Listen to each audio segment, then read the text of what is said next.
All right, today we're diving into something a little provocative. It's a strategy for navigating conflict called the Chameleon's Gambit. And really, it's a concept that completely flips the script on what we think of as strength and weakness, all by using psychological agility. So let's get right into it. So let's just start with the question that gets to the very heart of this.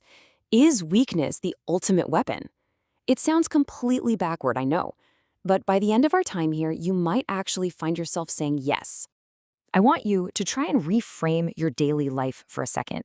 Think of it as a silent battlefield. Now, this isn't about physical combat. Nope. This is a conflict that's fought with perception, with posture, with psychology. And in that arena, your mind is absolutely your most critical tool.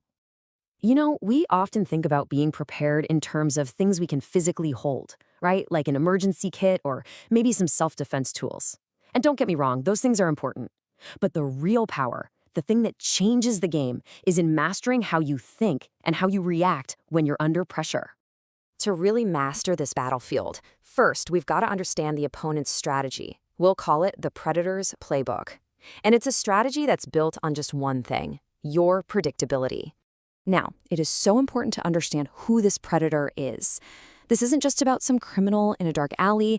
It could be a difficult boss. It could be a pushy salesperson. Really, it's anyone trying to manipulate a situation for their own gain. The exact same psychological principles are at play. And this slide, it breaks down the chart perfectly. A predator, no matter their motive, is working from a script. They expect one of two reactions from you: either total submission, fear, crying, or immediate resistance, like arguing or fighting back. Both are predictable. And that predictability is your single greatest vulnerability. So how do you break their script? Well, this brings us to the core idea here, the Chameleon's Gambit. This is where we reframe the whole idea of playing the victim, not as a weakness, but as a seriously sophisticated strategy. So here's the official definition. It's a two-part move. First, you create an illusion of compliance. You act like you're giving the opponent exactly what they expect. But second, and this is the really crucial part, you're using that moment to silently gather critical intelligence. Okay, let's break it down. Phase one is all about that illusion of compliance. By appearing scared, confused, non-threatening, you lower your opponent's guard. You de-escalate their adrenaline. And that buys you precious time for phase two, silent intelligence gathering. So while they think they're in control, your mind is actually working overtime. So what exactly are you looking for? Think about it in three categories. Physical cues. Are they right-handed? Do you see a weapon? Do they have a limp? Then environmental cues. Where are the exits? Is there anything around you that could be used as a tool? Are there witnesses? And finally, psychological cues. What's their motive? Money? Anger? Are they nervous? Every single detail is a potential key to your escape. Now, this period of quiet observation, it can't last forever. You're looking for one thing, and one thing only: the trigger point. This is that precise moment when you drop the act and you explode into action. This quote from the source material just says it all. It's not a slow transition. It's like flipping a switch. 1 second, you're the victim. The next, you are launching a decisive counter-response. That element of surprise, that's your greatest weapon. And it's so important to remember, this counter-response isn't about winning a fight. It's about a sprint to escape. You use everything you gathered. You target soft spots. You make a shocking amount of noise to disorient them. You use those items you identified as tools. All of it is designed to create chaos and give yourself that one window to get away.